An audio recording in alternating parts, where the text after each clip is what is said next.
나를 지우면 더 강해진다. 나를 지우면 더 강해진다라는 제목으로 하나님 말씀 증거하도록 하겠습니다.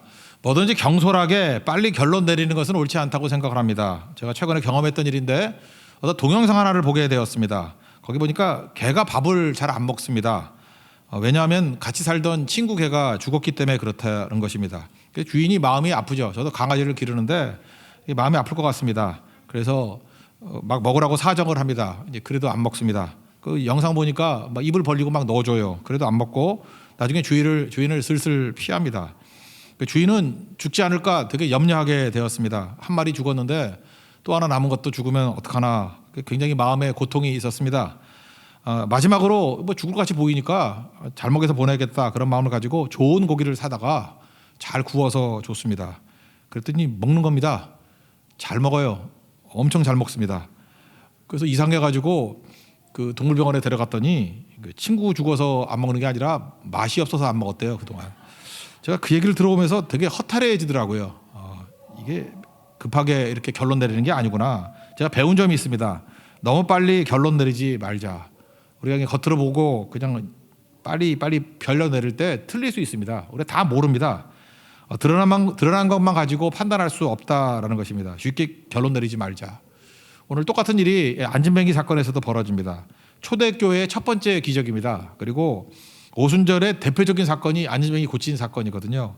이거 보고 난 다음에 사람들이 굉장히 빠른 결론을 내린 것 같습니다. 먼저 고침받은 사람 베드로와 요한을 주목합니다. 붙잡고 그를 주목해요. 예수님 붙잡아야지 요한 붙잡고 베드로 붙잡으면 안 되죠. 그러니까 빨리 결정을 내린 거예요. 이거 베드로의 능력이다. 아니거든요. 사실 예수님인데. 또 하나 많은 다른 사람들이 반응을 보입니다. 놀랐습니다. 그리고 모임 같습니다. 그 예루살렘 동쪽에 보면 솔로몬의 행각이라는 데가 있거든요. 거기에 넓은 공간이 있는데 거기에 모였습니다. 이유가 무엇입니까? 베드로와 요한을 주목하려고. 그에게 무슨 능력이 있나 이걸 바라보려고. 우리도 그렇습니다. 우리는 당장 눈에 보이는 것들, 당장 이렇게 우리가 접하는 것들에 주목할 때가 많이 있다라는 것입니다. 기적 보고 놀랍니다. 사실은 어디서부터 그 기적이 왔는지를 봐야 되는데 그 놓칠 때가 많이 있다라는 것입니다. 사실은 이렇게 어디서부터 왔는지 잘 모르고 엉뚱한 데 주목하게 되면 더 이상 능력이 나타나지 않고 오히려 변질되게 되고 나중에는 부작용이 드러나게 된다라는 것입니다. 그래서 오늘 제일 중요한 거 첫 번째 내용은 이거예요. 우리가 맨날 구호 외치잖아요. Not I but Christ. 첫 번째는 뭐냐? Not I입니다. 나를 지우면 지울수록 더 강해진다라는 것입니다. 그래서 하나님께서 우리에게 주신 능력이 있는데 한 50% 정도는 나를 지우는 데 써야 되는 것 같습니다. 그러지 않으면 우리 엉뚱한 데 이렇게 갈 수 있다라는 것입니다. 베드로 요한이 참 잘했죠. 왜 우리를 주목하느냐 이렇게 얘기를 하죠. 우리 개인의 권능과 경건으로 이 사람을 걷게 한 것이 아니다. 이게 참 훌륭한 거죠. 나다이 자기를 지워나가는 작업을 하더라는 것입니다. 내가 아니라 예수님이다. 그러니까 강력해지더라는 거예요. 11절과 12절 다 같이 읽겠습니다. 시작. 나은 사람이 베드로와 요한을 붙잡으니 모든 백성이 크게 놀라며 달려나아가 솔로몬의 행각이라 불리우는 행각에 모이거늘 베드로가 이것을 보고 백성에게 말하되 이스라엘 사람들아 이 일을 왜 놀랍게 여기느냐 우리 개인의 권능과 경건으로 이 사람을 겪게 한 것처럼 왜 우리를 주목하느냐. 여러분 뭐든지 사람이 주목받으면은 끝장나는 겁니다. 우리가 물을 마시잖아요. 그러면 물을 마셔야지 파이프를 마시는 게 아니잖아요. 파이프를 씹어 먹으면은 상하죠. 물을 마셔야죠. 능력은 예수님께 있습니다. 생수는 예수님이에요. 예수님을 마셔야지 그 파이프를 신경 써서는 안 된다는 것입니다. 우리 많은 사람들이 그래요. 뭐 일을 한다 그래요. 주를 위해서 충성한다 그래요. 나중에 지나고 보면은 세상과 예수님은 간 곳 없고 오직 나만 보이도다. 찬송가가 반대죠. 세상과 나는 간 곳 없고 부족한 주만 보여야 되는데 세상과 예수님은 다 사라져 버리고 오직 나만 보이도다. 나밖에 안 남아요. 그러니까 문제가 될 때가 많이 있다는 것입니다. 세례 요한의 자세가 참 중요한 것 같죠. 예수님께 많은 사람들이 제자들이 몰려갑니다. 그랬더니 나보다 능력 있는 분이라고 그리고 나는 신발끈 풀기도 감당하지 못하겠다고. 중요한 게 뭐예요? 예수님은 흥해야 되겠고 나는 쇠해야 됩니다. 그래서 세례 요한의 능력이 더 강력하게 머물 수 있었다는 것입니다. 우리도 이 고백해야 돼요. 혹시 대사가 생각이 안 나면 그냥 세례 요한의 대사 그대로 외워도 됩니다. 나는 예수님의 신발끈 풀기도 감당하지 못합니다. 예수님은 흥해야 되겠고 나는 쇠해야 됩니다. 나는 쇠해야 됩니다. 망해야 됩니다. 그때가 강한다는 거예요. 그게 나다입니다. 자기를 지워나가는 일을 열심히 해야 된다는 것입니다. 그러지 않으면은 이게 넘어지게 된다라는 거죠. 여러분 우리가 예수님께 좋은 거 다 드립니다. 경배 드리고 헌금하고 뭐 헌신하고 그렇지만 또 하나 드릴 게 있습니다. 우리 관심을 드려야 돼요. 우리 많은 사람들이 우리 스스로가 아닌 것 같지만 되게 관중들이 많습니다. 관심용자. 우리 잘 보세요. 내가 관심 받지 못하면 삐치죠. 내가 관심 받지 못하면 힘이 빠지죠. 내가 관심 못하면은 뭔가 이렇게 일이 안 되지 않습니까? 교회에서도 그래요. 잘 보면은 이렇게 관심 가져달라고 그런 얘기를 참 많이 하는 것 같아요. 사실 관심 가져줘야죠. 그죠? 사역으로서는. 그렇지만 관심 받아야만 일을 할 수 있다 그러면 너무 연약한 거 아닙니까? 예수님께서 원하시는 게 뭐예요? 그죠? 우리가 받아야 될 관심을 예수님께 다 돌리는 거죠. SNS 같은 거 하나 보십시오. 보면은 어떤 거 맛있는 거 하나 먹으면은 먹지도 않고 정말 난리가 벌어지잖아요. 찍어서 올리고 관심 받겠다는 거 아니에요? 호텔 한번 갔다 오면요, 그거 그냥 갔다 오지 않아요. 들어갈 입구부터 시작해가지고 나올 때까지 다 찍어 갖고 나오지. 그 무슨 얘기예요? 관심 받겠다 그러는 거 아니에요? 그만큼 우리는 관심을 좋아합니다. 그런데 예수님 섬길 때 이게 큰 장애가 될 수 있다라는 거예요. 내 관심을 다 거두어 가지고 예수님께 돌리는 거, 이게 너무너무 중요하다는 것입니다. 이랬던 사람이 있는데 헨리 나우엔입니다. 헨리 나우엔 그 말년에 썼던 책 가운데 대표적인 책이 예수님을 생각나게 하는 사람이라는 두껍지 않은 책이 있습니다. 되게 얇은 책이 하나 있는데 그 내용은 이거예요. 어떤 그 자전적인 얘기입니다. 자전적인 얘기. 자기가 30대 때 꽤 잘 나가던 사람이었어요. 여러분 30대 초반 그러면은 아직도 뭐 공부하고 이럴 때가 있는데 이 사람은 교수였어요. 대학 교수. 그것도 굉장히 좋은 대학입니다. 중부에 있는 노틀담 대학. 유럽에 있는 거 말고 미국 중부의 노틀담 좋은 대학이에요. 노틀담. 그다음에 동부의 예일 대학 교수까지 했습니다. 그러다 보니까 많은 사람들이 이 헨리 나우엔 주목하는 거예요. 저렇게 탁월한 젊은이가 다 있나? 저렇게 똑똑한 애가 다 있나? 대단하다. 유망하다. 뭐 자기를 자꾸 주목하는 거예요. 이 사람이 양심이 있었어요. 예수님께 영광 돌리지 않고 자꾸만 나만 주목한다는 게 내가 잘못 살고 있다. 정확히 깨달은 거죠. 나를 지워나가는 작업이 있어야 되겠다. 그래서 남미 페루로 갔습니다. 페루 빈민촌에 가가지고 제가 알기로 한 3년인가 거기서 섬겼어요. 그래서 나를 완전히 지웠다고 생각을 했습니다. 그리고 다시 미국으로 돌아왔는데 더 좋은 대학으로 간 것 같아요. 하버드대에 들어가서 교수를 했어요. 그랬더니 이전하고 달라진 게 뭐냐면 옛날에 똑똑한 줄 알았는데 이 사람이 인격까지 갖췄다. 신앙까지 갖췄다. 페루 난민촌에서 3년이나 봉사하는 걸 보면 이 사람은 뭐 탁월한 지식과 인격과 믿음까지도 다 갖춘 사람이다. 더 주목하는 거야, 더. 그래서 헨리 나우엔이 나중에 헷갈려 합니다. 도저히 자기 공허함, 자기의 헛됨, 자기의 외식, 이거 도저히 감당을 못 하겠다. 그래서 하버드 다 때려치고 난 다음에 이제 북쪽으로 가죠. 토론토에 가가지고 라르시 공동체라 그러죠. 우리 한국에 알려지기는 데이브레이크. 그래서 그 중증 정신 장애인들, 장애 아동들 모아놓은 데거든요. 저도 한번 가봤습니다. 데이브레이크. 그죠? 거의 그런 사역을 하는데 자기 삶 전체를 다 바쳤어요. 1996년도에 심장마비로 돌아가실 때까지 그 일했습니다. 제가 볼 때 이분은 정말 철저하게 나다이 자기를 지워나가는 사역을 했다고 생각을 해요. 그러니까 그의 삶 속에서 예수 그리스도가 강력하게 증거가 된 거죠. 근데 이분이 알려진 게 96년 돌아가시고 난 다음부터 우리 한국에 알려졌거든요. 그전에는 제가 90년대 초반에도 헨리 나우엔 이름 알려지지 않았어요. 그래서 이름도 잘 몰라가지고 처음에 그 캐톨릭에서 나오는 책 같은 거 보면 헨리 누엔이라고 번역을 했어. 헨리 누엔. 나중에 물어봤는가 보죠. 어떻게 불러주기를 원합니까? 헨리 나우엔. 처음에 누엔이나 헨리 누엔. 그 정도로 이렇게 알려지지 않았던 사람입니다. 근데 그 이후에 어떤 일이 벌어집니까? 이분의 소망이 뭐였어요? 나를 지워나가고 예수님을 증거하는 게 소망이었는데 이제는 헨리 나우엔이 점점 유명해지는 거예요. 그죠? 헨리 나우엔 대단하다. 하버드대 교수인데 다 포기해버리고 데이브레이크 가서 섬기고 헌신하니 얼마나 대단하냐. 물론 그렇게 홍보해야지 책은 팔리겠죠. 예. 그래서 많은 사람들이 주목하는데 헨리 나우엔이 원했던 모습과 반대로 가잖아요. 인간은 그만큼 인간을 좋아해요. 헨리 나우엔을 지금 주목하잖아요. 헨리 나우엔이 이게 다시 살아있다 그러면 그런 얘기를 할 거예요. 왜 나를 주목하느냐. 예수님 주목해야지. 우리 삶도 그렇다는 거예요. 여러분들 그냥 저절로 그렇게 됩니다. 저절로. 그냥 아무 신경 안 쓰면요. 모든 관심을 내가 받기를 원하고 이렇게 발버둥을 쳐도요. 사람들은 또 역시 나를 주목해요. 사람을 주목해요. 여러분 예배 나오셨죠? 여기서 은혜 받고 변화되는 길이 뭔지 아십니까? 사람이 보이면 안 되고 내가 얼마나 관심 받느냐 그걸 보는 것이 아니라 예수님 만나야 된다니까. 예수님만 생각하고 예수님 만나고 하나님 만나고 돌아가면 거기 생명이 있다라는 거예요. 여러분 믿습니까? 이 작업을 해야 돼요. 그래서 예수님도 그러잖아요. 아무도 나를 따라오려거든 두 가지 하려잖아요. 자기를 부인하고 자기 십자가 가지고 나를 좇을 것이다. 이게 무슨 얘기예요? 자기를 지워나가라 그 얘기 아니에요? 그래야만 진정한 능력과 은혜가 임하게 된다. 이게 1차적인 겁니다. 그 다음 뭐겠어요? 나다이니까 버크라이스트겠죠. 그 다음에 할 일은 뭐예요? 예수로 말미암아 난 믿음, 예수님으로부터 흘러나오는 그 믿음 붙들어야 된다. 버크라이스트 그거를 강조하고 있다는 것입니다. 넘어가서 16절 보겠습니다. 16절 시작. 그 이름을 믿음으로 그 이름이 너희가 보고 아는 이 사람을 성하게 하였나니 예수로 말미암아 난 믿음이 너희 모든 사람 앞에서 이같이 완전히 낫게 하였느니라. 여기 뭐라고 얘기를 해요? 내가 아니라는 거죠. 예수님의 믿음, 예수님의 이름의 믿음, 능력, 그것이 이 사람을 낫게 만들었다. 그러면 예수님으로 말미암지 않은 믿음도 있나요? 있습니다. 나로부터 나온 게 있어요. 나로부터. 사람은 자기를 중시하기 때문에 자기로부터 뭐 나오는 걸 원해요. 그런 것들이 요즘에 그 포스트 모더니즘 상황이나 뭐 불교적인 세계관 그런 거 아닙니까? 개인 수련에서 뭐가 나오는 줄 알고.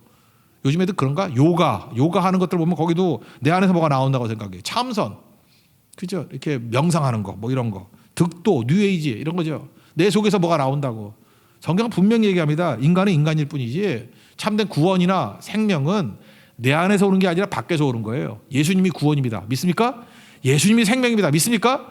이걸 얘기를 하고 있어요. 내 속에서 나오는 게 아니라는 거예요. 그래서 명확히 얘기하잖아요. 예수로 말미암아 난 믿음이라고. 예수로부터 흘러나오는 믿음이 구원하는 믿음이 될 수 있다는 것입니다. 근대의 이 컨셉을 보면요, 두 가지 중에 하나예요. 하나는 데카르트의 길을 걷느냐, 또 하나는 파스칼의 길을 걷느냐. 둘 중에 하나예요. 사실 이게 동시대 사람이었는데 이 두 길이 우리 운명을 완전히 바꿔버린다는 것입니다. 한번 정리해 봅시다. 다 아는 얘기지만 예수님으로 난 믿음이 얼마나 중요한지를 보여주는 겁니다. 데카르트의 길은 뭐예요? 다 아는 얘기 아니에요. 주지주의라고. 나는 생각한다, 고로 나는 존재한다. 그러니까 모든 기준이 뭐예요? 나죠. 내가 기준이고 내가 생각하고 관념 가지고 있는 게 그게 기준이에요. 그래서 이걸 뭐라 그래요? 절대 자아라 그러잖아요. 나를 너무너무 중요시 여기는 거, 그게 데카르트예요. 그래서 데카르트는 어떻게 하나님을 접근하느냐 하면은 내 생각에서 하나님을 더듬어 찾을 수 있다고 생각한 거예요. 내 관념에서 이렇게 더듬으면 하나님이 나온다는 거예요. 출발이 뭐예요? 나예요, 나. 지금도 여기 계신 분 가운데 상당수는 이런 데카르트적인 생각 갖는 사람이 있을 거예요. 그죠? 내 생각에서 시작되는 거야. 내 관념에서 시작되는 거야. 더듬어 찾으면 하나님을 만날 수 있어. 이게 데카르트의 생각이라고요. 근데 데카르트의 약점이 뭐죠? 나로부터 시작하니까 흔들리는 거야, 흔들리는 거. 여러분, 나 자신 아시죠? 아무것도 한 일에 흔들리고 업앤다운 되고 그 진짜 왜곡될 수 있는 게 나 자신 아닙니까? 제가 아는 분이 있는데요. 목사님이세요. 이분 되게 사역도 잘하고 충성하고 하여튼 간에 정말 괜찮은 목사님이에요. 그리고 실력도 갖추고 지명도도 있고 뭐라든지 자신만만할 수 있는 분입니다. 뭐 진짜 준비라 그러면 다 준비된 분이에요. 근데 이분이 어떤 개척 사역을 하는 게 하나 있었거든요. 정말 아무것도 없고 저는 그렇게 생각했어요. 이분이 자기가 준비도 됐고 하나님께서 뭐 이렇게 이끄신다고 생각해서 어떻게 보면 좀 확신 가지고 시작했던 것 같아요. 근데 어느 순간인가 딱 돌아보니까 자기 믿음이 하나님 의지하는 믿음이 아니었대요. 갑자기 두려움이 밀려오고 불안이 밀려오는데 2주 동안 밥도 못 먹었대요. 안절부절하면서 내가 감당할 수 있나 온갖 두려움만 생각이 나고 그때 깨달았다라는 거예요. 내 믿음이 예수로부터 말미암은 믿음이 아니라 내 안에서 나온 확신이었다고. 그래서 이 두려움 벗어나지 못하는 거예요. 이거 밥도 못 먹고요. 그냥 안절부절하고 약 없이는 살 수 없는 그런 인생이 돼버리더라는 거예요. 그 인생이 그렇습니다. 그래서 내 안에서부터 나올 수 있다라는 거 이거 잊지 마십시오. 평신도 얘기인데요. 어떤 분 이분도 그래요. 교회에서 되게 충성했던 분입니다. 열심히 있는 분 그런 분 있잖아요. 뭐 헌신한다 그러는 거예요. 그분 이름 빼놓을 수 없는 그런 분. 근데 이분이 잘 나가다가 잘 몰랐어요. 겉으로는 멀쩡하다가 이분이 병원에 가서 중병 선언을 받았습니다. 그러니까 뭐 죽는다 뭐 그런 병이에요. 그죠? 죽을 수도 있는 병. 근데 이분이 문제가 뭐냐면 구원 자체가 막 흔들리더라는 거예요. 구원이. 뭐 교회에서는 뭐 비슷한 거 우리 교회는 아니니까 뭐 그런 노래는 안 부르겠지만 뭐 눈 뜨면 세상이면 예배 나오고 눈 뜨러서 예수님이면 천국이다 그러는데 눈 떠서 혹시 막이면 어떡하나 뭐 이런 생각이 들고 그렇죠. 흔들흔들하고 누구든지 주여 하는 자마다 다 천국에 가는 게 아니다. 혹시 내가 그거 아니야? 뭐 이런 생각이 들고 불안해서 견딜 수가 없더라는 거예요. 그래서 그냥 그러지 않아도 몸도 약해가지고 죽어가는데 지옥 가면 어떡하나 내 구원이 맞나 틀리나 오락가락하고 있다는 거예요. 그 소식을 들었습니다. 그래서 목사님이 가셨대요. 가셔가지고 본문이 요한복음 3장 16절 뭐 잘하는 본문 아니에요. 확실히 본문 아니에요. 하나님이 세상을 이처럼 사랑하사 독생자를 주셨으니 이는 그를 믿는 자마다 멸망하지 않고 영생을 얻을까 말까 하노라 이렇게 읽었어요. 영생을 얻을까 말까 하노라. 그랬더니 이분이 아프지만 목사님 뭐라고 읽느냐고 말이 되냐고 영생을 얻게 하려 하심이라 이게 맞지 무슨 얻을까 말까예요. 그랬더니 당신이 그렇다고 지금 여기 잘 보라고 우리가 영생을 얻는 거 구원받는 거의 근거가 누구에게있습니까? 하나님께 있잖아요. 하나님이 세상을 사랑했다고 우리 나를 사랑했다고 또 하나 근거가 어디 있어요? 예수님께 있죠. 독생자 주시고 십자가 지셨다고. 내 근거가 아니에요. 하나님의 사랑과 예수님의 십자가의 근거를 둬가지고 믿기만 하면 내가 구원받는다는 거죠. 영생 얻는다는 거죠. 내가 뭐 잘하고 못하고에 무슨 관계가 있어요. 근거가 나에게 있으면 날마다 불안한 거예요. 그래서 예수로 말미암은 믿음이 그래서 필요한 거라고. 예수님이 나를 사랑하시고 예수님이 나를 위해서 죽으시고 내 죄를 사하시고 나를 건져 주셨어요. 그걸 믿습니까? 그러면 영생이 있다고요. 그러니까 흔들리지 않는 거죠. 흔들리는 이유는 어디 있어요? 데카르트식의 접근이에요. 내 안에서부터 나가면은 반드시 흔들릴 수밖에 없다는 것입니다. 로마서 5장 8절을 보면은 우리가 아직 죄인 되었을 때 잘한 거 하나도 없죠. 여전히 죄인이에요. 그런데 그리스도께서 우리를 위하여 죽으심으로 하나님께서 우리에 대한 사랑을 확증했다고. 그러니까 근거가 어디에 있어요? 죄인이니까 나한테 근거는 없겠죠. 아직도 죄인이었다는 거예요. 여전히 죄인일 때 회개한 게 아니에요. 그러니까 죄인 상태에 머물러 있는 거예요. 그런데 예수님께서 나를 위해서 죽으셨어요. 그래서 구원이 완성됐다는 거예요. 그게 근거예요. 하나님이 나를 사랑하셨어요. 그게 근거예요. 그 근거가 내게 없잖아요. 그게 예수 그리스도로부터 말미암은 믿음이라고. 그래서 예수로부터 말미암는 믿음이 있어야만 확신이 있습니다. 확신. 그렇지 않으면 넘어진다는 거예요. 그런 게 누구예요? 동시대의 파스칼이죠. 파스칼 팡사 같은데 이런 얘기했죠. 뭐 다 아는 얘기지만 인간은 생각하는 갈대다. 무슨 뜻이에요? 이중성이 있다는 거죠. 갈대라는 게 뭡니까? 비참한 존재라는 거예요. 인간만큼 비참한 존재가 있습니까? 무슨 얘기예요? 연약한 존재라는 거예요. 인간은 갈대예요. 갈대 그 쓰잘데 없는 거 아니에요. 여러분 뭐 갈대라 그러면 뭐 좋겠어요, 그죠? 뭐 아무것도 아니잖아요. 그런데도 이중성이 있다. 위대함이 있다라는 거예요. 왜 위대하냐? 동물과 다른 게 뭐냐? 비참함을 알기 때문에. 피조물 가운데 비참한데 비참함을 아는 유일한 존재가 인간이라는 거예요. 내가 비참함을 안다는 거예요. 그죠? 비참함 아는 거. 그 성경적 표현이 뭐죠? 내가 죄인임을 아는 것. 내가 병자임을 아는 것. 그러니까 누가복음 18장에 나오는 바리새인하고 세리가 있는데 그 세리의 모습이 그런 모습이었죠. 자기 비참함을 아는 거예요. 그게 이중성인데 위대함이라고. 비참함을 아는 거. 그래서 어떤 표현을 합니까? 하늘을 감히 쳐다도 못 봐요. 이렇게 고개도 못 들어요. 비참하니까 하나님 앞에 설 수가 없는 거예요. 그래서 고개를 팍 숙이는 거예요. 그리고 가슴을 쳤대요. 아마 세게 쳤을 거야. 가슴을 치면서. 이런 표정이에요. 가슴을 치면서 아프게 쳤을 거예요. 그리고 기도 내용이 뭐예요? 불쌍히 여겨주세요. 죄인입니다. 그랬더니 예수님이 뭐라 그래요? 그가 하나님 앞에 인정함 받고 돌아갔다고. 의롭다 인정함 받고 돌아갔다고. 지금 파스칼이 얘기하는 게 그거라는 거예요. 인간의 위대성은 생각하는 갈대. 뭘 생각하는 거예요? 내가 비참하다는 것을 생각하는 갈대라는 거예요. 비참하다는 거를. 그러니까 내용이 뭡니까? 예수님 의지할 수밖에 없는 거죠. 예수로부터 말미암은 믿음 가져야만 내가 살 수 있다. 예수 아니면 나는 아무것도 안 된다. 여기에서부터 능력이 나타나기 시작한다라는 것입니다. 여러분 잘 보세요. 오늘도 제가 이렇게 설교를 합니다. 말씀을 증거하고 있는데 사실 이거 예수님 아니면 아무것도 아닌 거죠. 이게 뭐 물리는 꽹가리고 뭐 소리나는 구리밖에 더 되겠어요. 근데 예수님을 선포하면요. 지금도 이 자리에 예수님 믿지 않던 사람에게 예수님 믿음 주십니다. 그 예수님이 하시는 거예요. 설교를 사용해서 예수님 믿게 하시는 거예요. 그래서 믿을 마음이 생기고 믿어지는 거예요. 믿어지는 거. 그 예수님이 하시는 거죠. 그게 예수로부터 나오는 믿음이에요. 확신을 주신다고요. 또 하나 우리 질병 가운데 있는 사람 있지 않습니까? 우리 인간이 어떻게 사람을 고쳐요? 인간이 뭔지도 모르지 아무것도. 근데 이렇게 예배드리는 가운데 하나님의 임재가 있고요. 예수님께서 성령을 보내주셔가지고 우리를 만져주신다고 기름 부어주신다고요. 그래서 안진뱅이가 일어났듯이 걷고 뛰듯이 치유해 주십니다. 여러분 믿습니까? 그 예수님이 하시는 일이라고요. 내가 아니죠. 예수로부터 말미암은 믿음이 있을 때 이런 치유의 확신이 임하게 된다는 것입니다. 또 우리 낙심하고 좌절하고 막 그러잖아요. 슬픔 못 이기고 그런 부분이 있지 않습니까?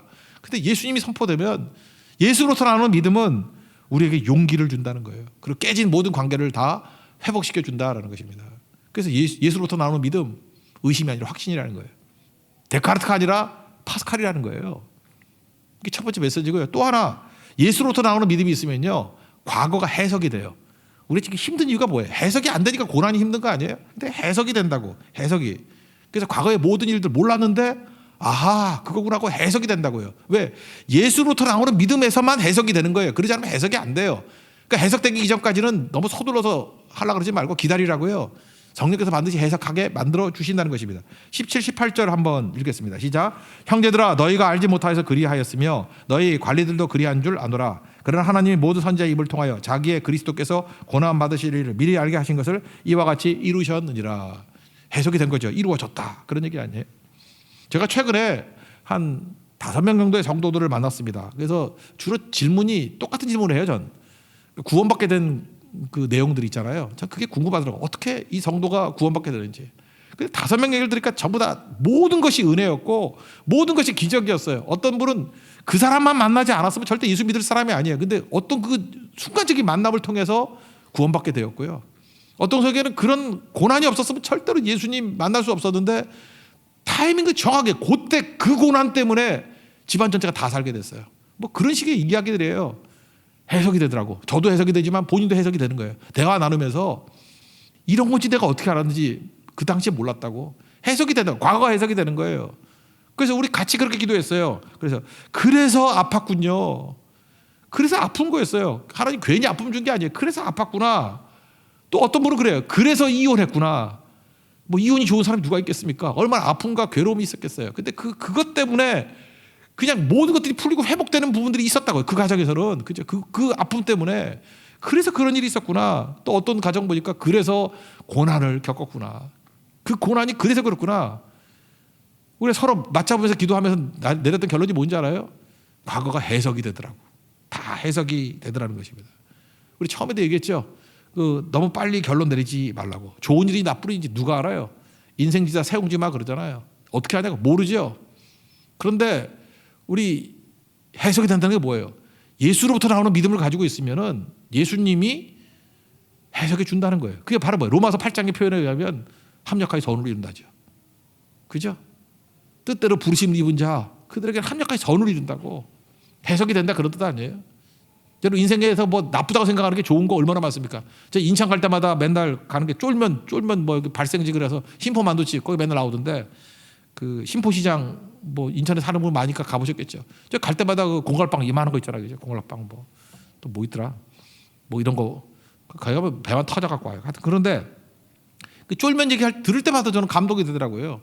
그죠? 그게 광신 제면이라고 그 밀가루 만드는 회사에서 이렇게 국수를 뽑아야 되는데 그 종발 하나가 뭐 실수로 틀을 큰 걸 집어넣었다며.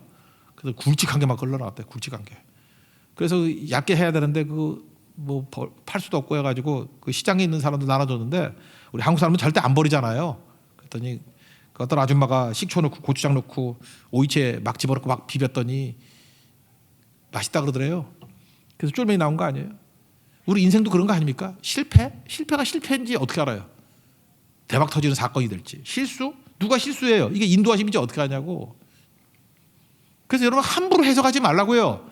해석은 마지막에 하는 거예요. 너무 빨리 해석하지 말라고. 강아지 밥 안 먹는다고 무슨 뭐 친구 죽었다고 저러나. 그러면 개가 아니지. 왜 인간적으로 생각하냐고. 맛이 없어서 안 먹어요. 맛이 없어서. 그죠? 맛이 없어서 안 먹은 거라고. 우리 인생도 그래요. 이렇게 엉뚱하게 해석해가지고 그럴듯하게 해석하지 말아요. 그 그럴듯할 뿐이야. 본질 아니에요. 그렇게 유보해야죠. 언제까지요? 예수님이 해석해 줄 때까지. 여러분 다른 사람은 함부로 남의 인생 해석하는 걸 뭐라 그래요? 정죄라 그래요. 아, 네가 뭐 죄를 졌기 때문에 그래, 뭐 했기 때문에. 요배 친구들 그 정죄잖아요, 정죄. 근데 시간이 지나고 난 다음에 예수로부터 나오는 믿음으로 말미암아 깨닫게 되고 성취되었을 때 하는 거를 간증이라 그래요. 과거를 간증으로 해석이 돼야 됩니다. 합력과 전우를 이룹니다. 100% 승리합니다. 믿습니까? 그런 승리가 있는 믿음의 종 되기를 축원합니다. 그 다음에 세 번째 이 내용은 뭐냐? 확신 준다. 두 번째 과거가 해석된다. 예수로부터 나오는 믿음이에요. 세 번째는 복의 근원되게 한다는 거예요. 생태계 전체를 살린다는 거예요. 창세기 12장 2절 3절 말씀이 25, 26절 내용이잖아요. 복되게 하시고 남들도 복되게 하신다 그 얘기죠. 축복의 통로가 되게 만든다. 26절 읽겠습니다. 시작. 하나님이 그 종을 세워 복 주시려고 너희에게 먼저 보내사 너희로 하여금 돌이켜 각각 그 악함을 버리게 하셨느니라. 여러분 창세기 12장 2절의 내용이 뭐예요? 너 복 준다. 네가 복되게 한다. 그게 1차죠. 그 다음에 3절의 내용이 뭐예요? 뭐 너를 축복하는 자에게 축복하고 저주하는 자에게 저주한다. 그렇지만 뒷부분이 뭐죠? 땅의 모든 족속이 너로 말미암아 복을 받을 것이다. 내가 복동이라는 거예요. 그래서 구원의 완성은요. 내가 복 받는 거 내 주변도 복받게 만드는 거. 그게 구원의 완성이에요. 내가 훌륭해지는 거, 내 주변도 훌륭하게 만드는 거. 이게 구원의 완성이라고. 내가 생명을 얻는 거, 내 주변도 생명을 얻게 만드는 거. 이게 구원의 완성이죠. 그게 말씀의 결론이에요. 그죠? 그걸 위해서 우리가 부르심이 입었다라는 것입니다. 잘 보세요. 베드로도 원래 안진뱅이 아니었어요? 영적으로 안진뱅이죠. 예수님이 제자인데도 불구하고 부인하고 저주하고 도망친 그게 무슨 제대로 된 인생입니까? 근데 예수님 부활 오순절을 통해 가지고 다시 일어서게 되었죠. 걷고 뛰게 되었습니다. 그리고 누굴 고쳐요? 안진뱅이를 고치잖아요. 걷고 뛰게 만들잖아요. 그리고 이 말씀을 듣던 주변 사람들도 걷고 뛰게 만드는 거. 이게 뭐예요? 복음이 흘러가고 있죠. 베드로에게서부터 안진뱅이로, 안진뱅이에서 모든 백성으로.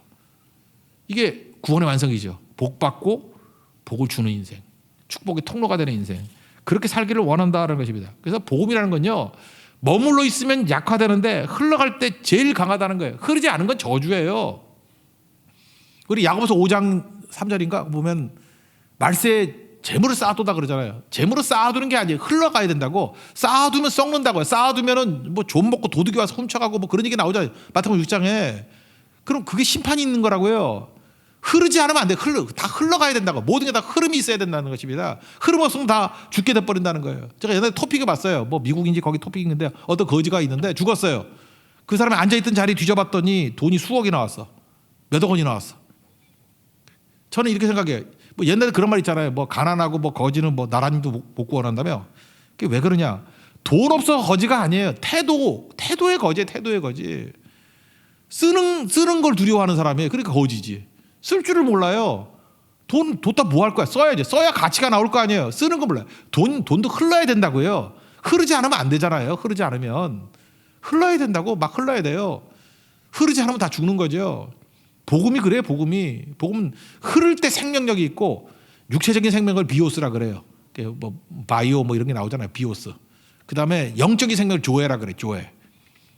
영적인 생명은 흘러야 돼요. 흘러야 생명력이 충만해지게 된다라는 것입니다. 저는 지금도 기억나요. 제가 어렸을 때 도남동 살았거든요. 정릉천 거기 흐르는 물 있잖아요. 내 기억에 지금 그냥 마셨던 것 같아. 여기 혹시 기름동에 사시는 분 있어요? 기름. 그 바로 옆에서 제가 물 마셨던 것 같아. 이렇게 그 흐르는 물이 너무너무 많았다고. 제가 지난 방송을 보니까 어떤 100세 넘으신 할아버지더라고. 어떻게 이렇게 건강하십니까? 그랬더니 나는 병에 든 물은 안 마셔요. 흐르는 물만 마셔요. 흐르는 물이 깨끗한 거예요. 그죠? 여러분 페트병에 든 물은 죽은 물이에요. 사실은. 뭐 여러분들 뭐 비싼 물 그래가지고 뭐 에비앙 그러는데 에비앙 먹어봐야 에비앙 아니라 엄마 양 먹어도 그걸로 안 돼. 페트병에는 그 죽은 물이에요. 죽은 물. 그 100세 할아버지가 어떻게 봐요? 집에 똑같은 물인데 이렇게 흐르게 만들었더라고. 모터로 흐르게. 흐르는 물 이렇게 퍼서 먹어요. 물은 흘러야 된대. 흘러야 생명력이 있대. 굉장히 의미가 있다고 생각해요. 예수님도 그랬잖아요. 내 배에서 생수의 강이 흐르리라. 오버플로. 흐름의 흐름. 흐를 때 능력이 나타나는 거죠. 계속 지금 흐름을 얘기하는 거예요. 복음을 받았지요. 우리가 할 일이 뭐예요? 흘려보내는 거예요. 흘려보내는 거. 안진뱅에게 또 이 말씀을 듣는 모든 사람에게 흘러가면 내 배에서 생수의 강이 흐르듯이 흘러가면 능력과 은혜가 넘쳐나게 된다라는 것입니다. 흐르지 않으면 다 죽는 거죠. 제가 가끔마다 이런 걸 들어봅니다. 뭐 요즘에 가정주부들 뭐 냉동실에 음식 집어넣고 뭐 몇 년씩 꽁꽁 얼려놓은 거 있다면서요. 그걸 뭐라 그래요? 벽돌 음식이라 하잖아요. 벽돌 음식. 모르세요? 벽돌 음식. 그러니까 밖에 것만 먹으니까 안에 거는 안 꺼내니까 계속해서 2년째. 그가 여러분도 그러죠. 뭐 냉동실에 있으면 절대 안 썩어. 뭐 미라예요? 거기도 썩어요. 썩기는. 그거 꺼내가지고 애 끓여 먹고 식중 걸려가지고 쓰러지고 병원 가고 그런 뉴스 못 봤어요? 그 죽이면 한 번씩 해서 버려야 돼 그거. 제가 벽돌 음식 보면서 느끼는 게 이게 내 모습이구나. 이게 우리 교회 모습이구나. 그럴 수 있다라는 거예요. 흐르지 않으면. 여러분 벽돌 음식 될 거예요? 아닙니다. 흘러야 돼요. 계속. 우리 교회가 새교회잖아요. 새교회 제가 느낌이 그래요. 제가 이렇게 뭐 물건들이 있을 때 필요한 사람 빨리빨리 주거든요. 그래서 깨달은 게 있어요. 나는 항상 새 걸 쓰더라고. 다 주니까 내게 없어. 그러니까 또 새 걸 사. 나쁜 거 아니죠. 좋잖아요. 우리 교회가 그랬으면 좋겠어요. 뭐 남겨두고 챙겨두고 이렇게 쌓아두고 그런 게 없이 이게 비워주면요. 결국은 뭐 돈은 들지만 우리 맨날 새 거 써요. 그래서 새 교회예요. 있는 거 다 이렇게 나눠주고 베풀고 흐르게 만드는 교회. 그게 생명의 능력이 될 수 있다라는 것입니다. 여러분 우리 심지어 우리 가정예배, 직장예배 지금 강조하지 않습니까? 예배를 드리면 기적이 나타납니다. 하나님이 일하시기 때문에 그래요. 그래서 여러분 가정에서 예배를 드려보십시오. 가정이 변화가 돼요. 직장에서 두 사람이라도 예배를 드려보십시오. 직장이 변화가 돼요. 예배 드릴 수 없으면은 기도를 심으십시오. 기도는 허락 안 받고도 할 수 있잖아. 갈 때마다 기도하십시오. 그 있는 자리를. 그럼 기적이 나타나게 될 겁니다. 예배의 장소가 될 거예요. 기도가 힘들다 그러면요, 이 편지 써가지고 손편지가 제일 좋은 것 같아요. 보내주든지 아니면 읽어주고 주세요. 최고. 그게 아니면 그냥 써가지고 주세요. 아니면 이메일 같은 거 보내주세요. 아니면 읽어주고 하든지. 그러면 기도를 심으면요, 예배가 생기게 될 것이고, 예배를 심으면 기적이 나타나게 됩니다. 그런 것들이 꼭 필요한 거예요. 제가 지금 생각해보니까 그래요. 우리 고성이나 뭐 제주나 이런데 우리가 선교지에 장로님들하고 이렇게 가가지고 이렇게 같이 섬기고 또 헌금 전달해주고 이러는데, 아 굳이 그 뭐 장로님하고 목사들 가가지고 그렇게 힘들게 할 게 뭐 있어? 우리 팀 짜가지고 그 각 선교지 교회에 한 뭐 두세 명 정도 가가지고 거기서 예배 같이 드리고 헌금 전달하고 선물 주고 오고 하면 되지 않겠어요? 그죠? 한 번에 다 끝나버릴 수 있잖아. 이번에 우리 2월달 뭐 3월달 내에 좀 그런 거 했으면 좋겠어요. 그죠? 그래서 복음과 생명을 흘려보내게 될 때 제일 강력할 수 있다는 것입니다. 여러분, 나를 지우는 일 힘쓰십시오. 그럼 강해집니다. 그리고 예수 그리스도로부터 나오는 믿음을 붙드십시오. 그래야 확신이 있고, 그래야 과거가 해석이 되고, 그 다음 뭐예요? 생태계가 살아나는 거, 확산이 일어납니다. 복음을 흐르게 만드십시오. 다 살아나는 능력의 역사가 나타나게 될 것입니다. 그 일에 쓰임받는 믿음의 종 되기를 축원합니다. 자리에서 일어나겠습니다. 그렇게 살아가리 찬양하겠습니다.